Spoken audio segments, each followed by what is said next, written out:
fellow citizens. At this hour, American and coalition forces are in the early stages of military operations to disarm Iraq, to free its people, and to defend the world from grave danger. On my orders, coalition forces have begun striking selected targets of military importance to undermine Saddam Hussein's ability to wage war. These are opening stages of what will be a broad and concerted campaign. More than 35 countries are giving crucial support, from the use of naval and air bases to help with intelligence and logistics to the deployment of combat units. Every nation in this coalition has chosen to bear the duty and share the honor of serving in our common defense. Common defense. Think about that. Think about what's being said here. George Bush is basically saying that all of these forces are sharing in the honor of the common defense. Bush is invading somebody else's country as he's saying the common defense. And all of these other patsy nations that were with him, it's like one country will send bananas. Another country will send gorillas. And I'm being hyperbolic, but you get my point. The United States, this was a U.S.-led action. The other patsy nations that they tried to get was just for the politics of saying, hey, there's more than just us. It was a U.S.-led action. Britain, vassal state Britain, went along with this, unfortunately. But ultimately, Bush is talking about this is a maneuver for self-defense while simultaneously invading and destroying a country. The bombings, right here, this is what that sounds like. This is what that looks like. This is basically Iraq being blown to bits with a camera from CNN that is trained on it so the American public can watch Iraqi citizens get killed by our bombs. That's what this is.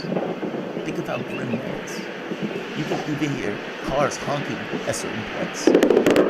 Hey, right here. Hear the bombs dropping.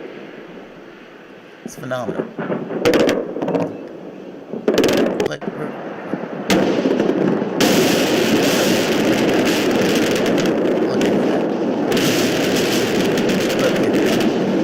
That good old honorable self-defense. Honorable self-defense. That's the way this was described. Do you think this is honorable? Looking back at it for how many years ever this was. George Bush lied. We invaded a country.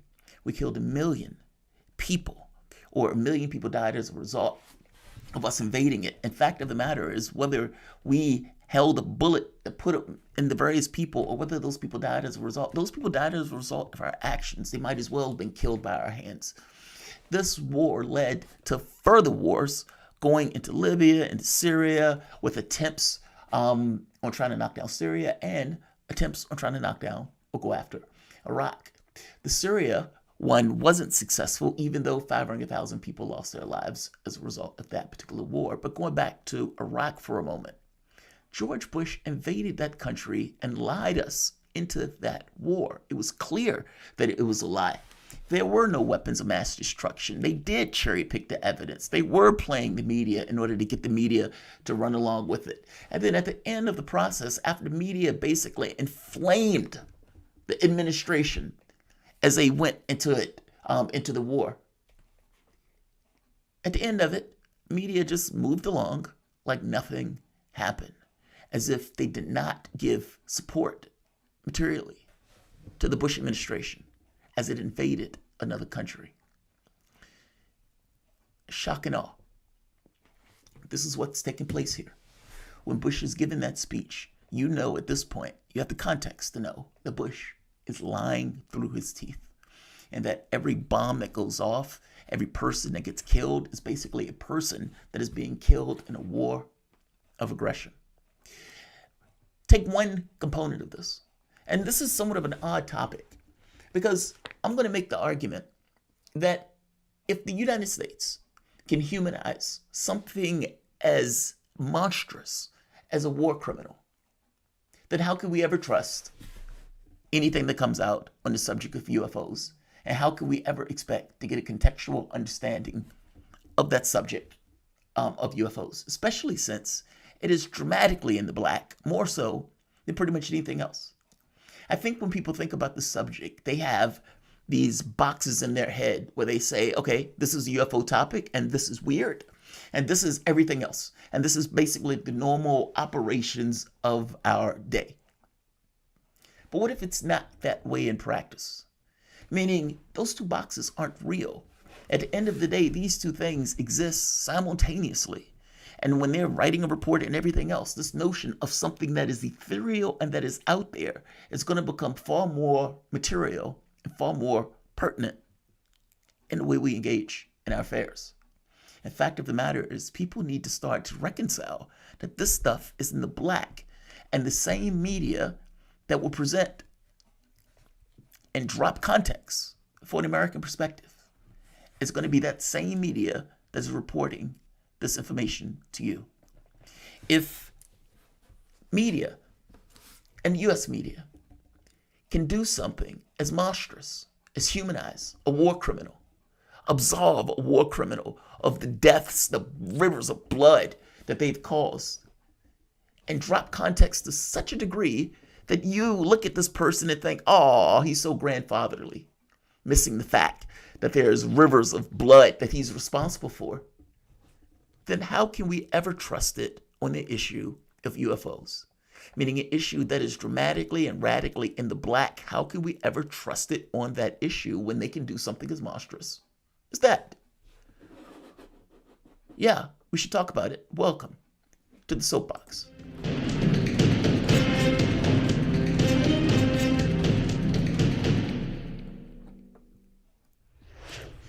My name is Jamarl Thomas. This is the Progressive Soapbox. Guys, if you dig this content, please like, share, and subscribe. You can always support this content through PayPal or Patreon. This content is brought to you by you, and I appreciate you guys allowing me to do it. I was thinking about this because I saw a video that greatly aggravated me.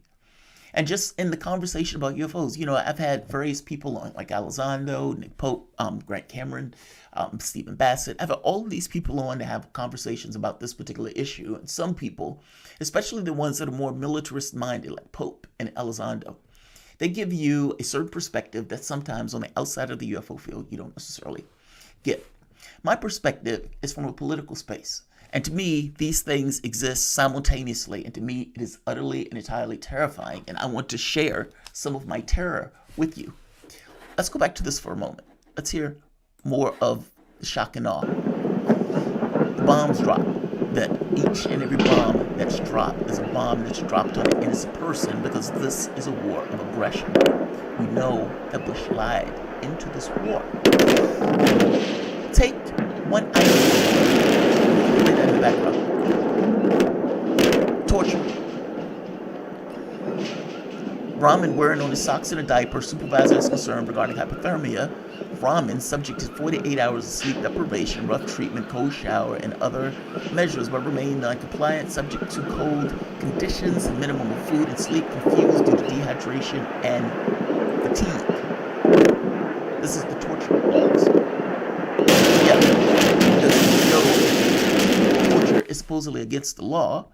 It was something that we were employing at the various black sites. So much so that Bloody Gina Haspel, the person who was caught breaking bodies, ripping people to shreds, then turned around and tried to rip up the evidence. She was made head of the CIA to give you this notion of people being representative of what people are trying to get across. Let that sink in for a moment. Let that sink in. On top of torture being against the law, and yet not necessarily something that we all that much cared about, let's take it on one other thing: depleted uranium. U.S. fired depleted uranium at civilian areas in 2003 Iraq War reports. What's the problem with depleted uranium? It's radioactive. And so from the standpoint of kids, children, if it gets into your skin, inhalation, it causes damage to the kidneys, thyroid, all sorts of things that radiation will cause damage to, including cancer. Now, this is something that our own troops have to deal with because we were using these weapons and we were firing these things off.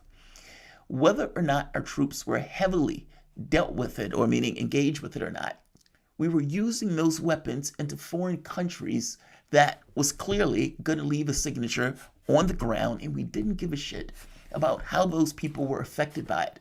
Again, this is George Bush's war. Bush lied us into that war. This was all him. And everything that took place after that, not just incompetence.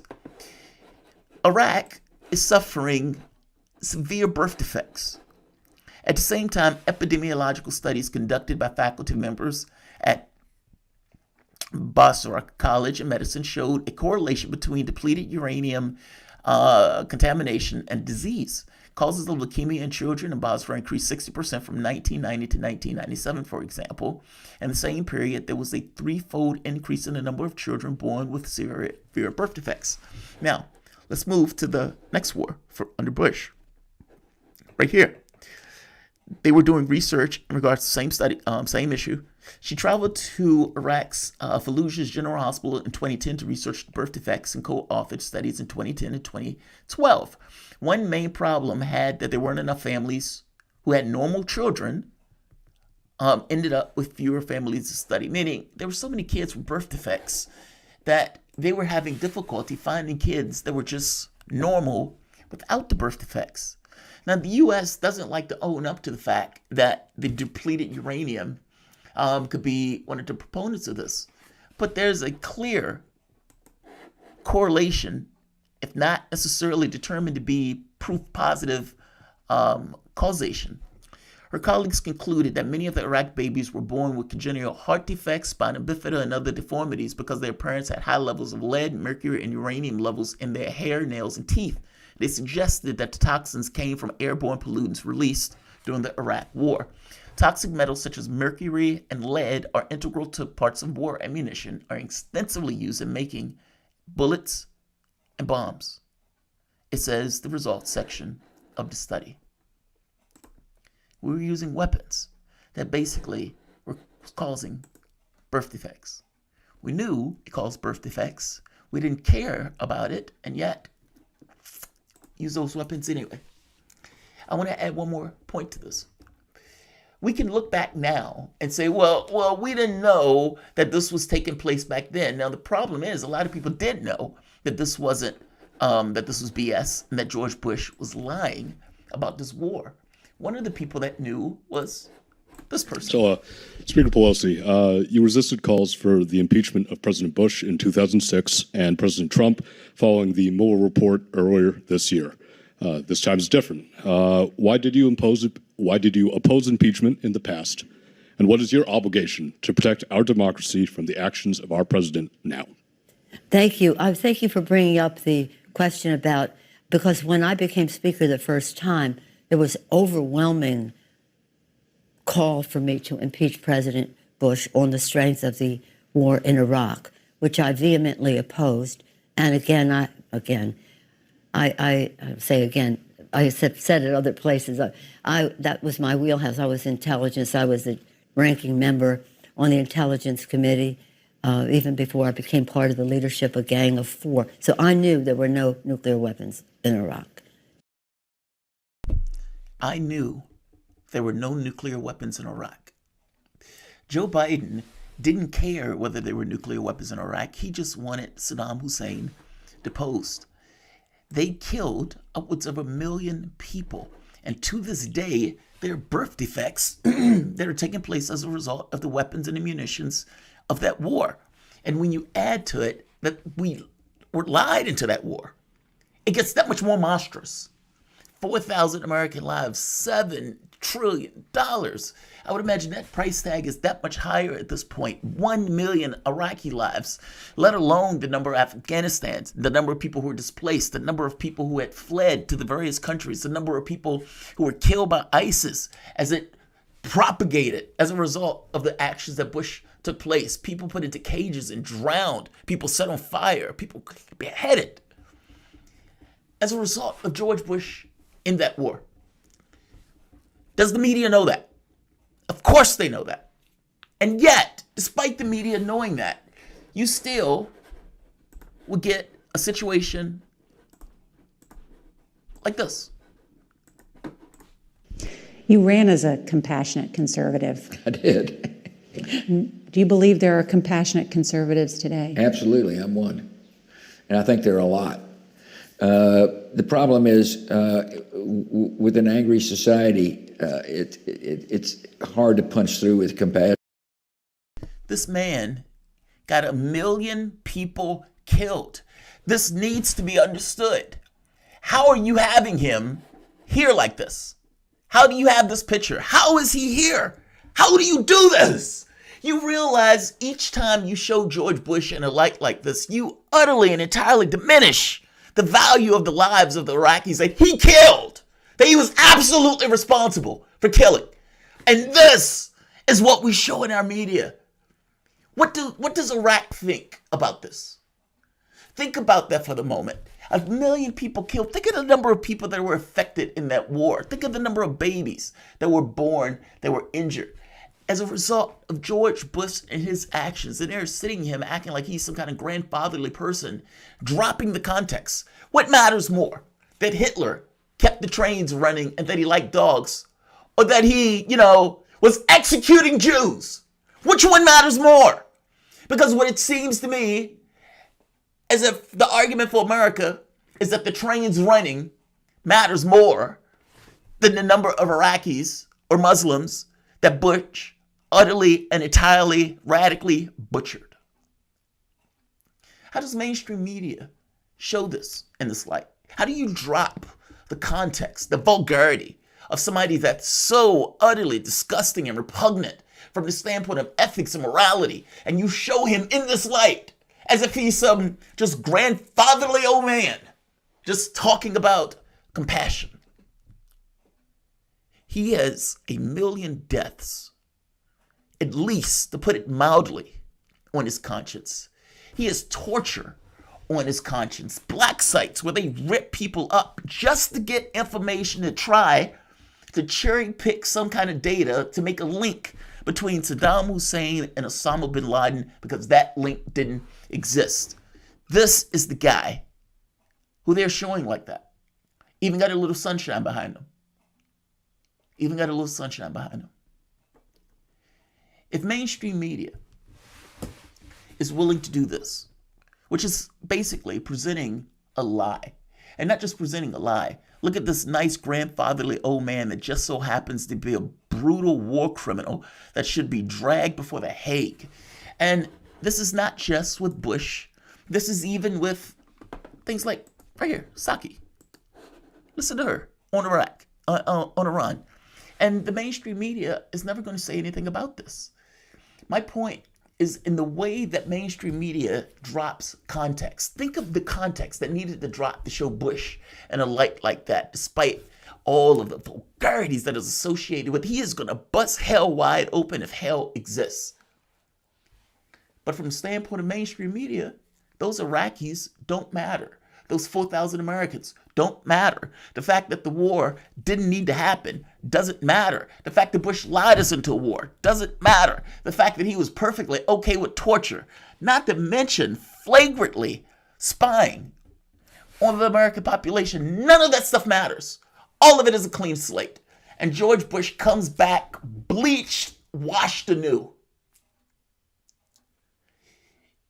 If our media is willing to do that and to go to that length to cover somebody that disgusting, how on earth do we trust anything that comes out of the government, or for that matter, the media, that is going to run in line with basically the government thought in putting out a story? And do we honestly expect it to be contextual in the way that with George Bush is not contextual? Meaning, what you're going to get, I fear, is basically what you typically get now. Whereas you get information to point your point of view in a certain direction where you think you are making thoughts and you think you're making decisions, when really the information was given to you in a way to incentivize your point of view. The difference here is when Psaki is asked a question like this and says, this ridiculous thing right here. Go ahead. Can Iran today announce that it had enriched uranium at a 60% level? Does the White House view this as a worrisome development? And also, how does it affect the president's plan to revive the Iran nuclear deal?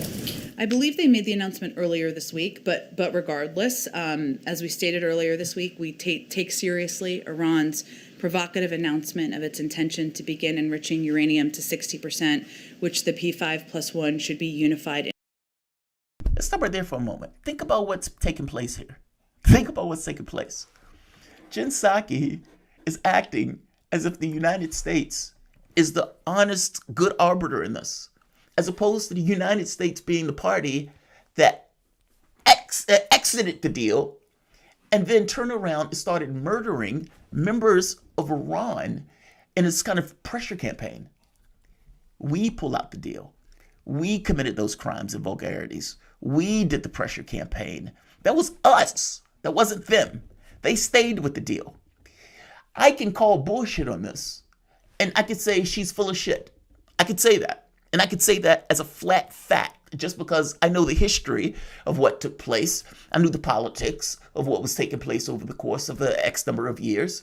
And I know that right now they need to get back to the JCPOA because they are fully and fairly busted, but they want to save face. I know that. I can see that.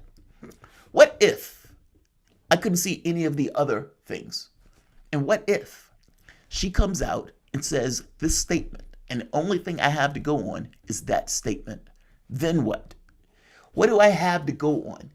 Where's my ability to critique, to understand whether or not they're telling me something that's true or whether they're telling me something that's false? And my point is, that's the issue with the UFO subject. It's exopolitics.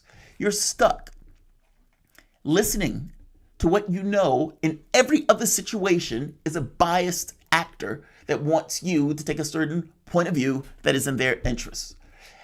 Why do we believe that these guys are going to reach to the highest angels of their nature when they're talking about the UFO subject, as opposed to being the same biased, lying, cantankerous goblins that they would typically be in the normal political space?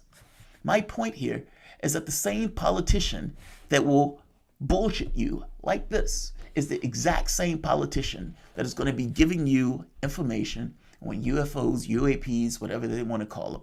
And that should scare the living hell out of you, because ultimately you're in this hall of mirrors where you're just stuck not knowing perpetually, and yet being given data that a lot of the public is just going to run with, because that's all they do now.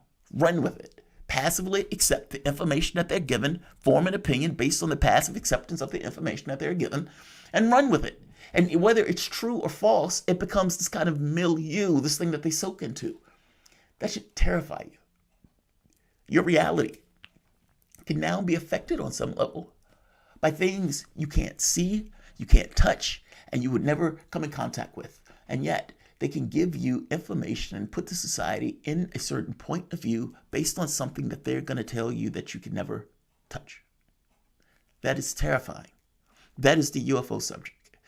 There are some people who are looking at this stuff in Pollyannish ways. You should not. Politics is not Pollyannish. And the UFO thing is not going to be everybody is working for the best interests of the planet and blah, blah, blah, blah, blah. If they're not doing it now, they're not going to do it with that. You were warned. If they can turn Bush, a full-blown war criminal, into a grandfatherly old man, and if they'll do this to the guy who's actually trying to put out the truth, then the UFO thing is a hall of mirrors. And whatever you think about these guys in the highest aspect of their character, Julian Assange only put out truth, factually true information. That's it. He was the guy that was giving you a behind-the-scenes look at how your world was structured and how people in power, the machinations of those people in the way that they scheme and plot and steal resources and to talk about things within the context of the society. They put him in prison. They put him in a cage and they tortured him in front of the public for years on end, trying to get their hands on him because he was the guy that was publishing factually true information. If the guy that's publishing true information is the one that gets tortured and thrown into a cage, all bets are off from a standpoint of this particular field and the information that they are going to provide you in this field. Some of it may be true. Yes, I don't necessarily doubt that. By the same token, the information that Jen Psaki gave you was in part true. However, the context was so radically broken, like radically just crippled, that any real assessment based on what she said was impossible. It was baloney. I'm making the point that the UFO thing may be something similar. You get certain information, but the information is set in a particular way that, yes, some of it is true. By the same token, your perspective is somewhat warped and is in line with an already conceived order. You were warned, and maybe warned is the wrong word for it. Maybe those are just my concerns. The political space and the UFO thing exist side by side. They're not in separate boxes. The same people who are dealing with one will be the same people who are dealing with the other. And if you think these guys are cantankerous and cretins and misanthropic in one, they're not going to be something different in the other. Like, share, subscribe.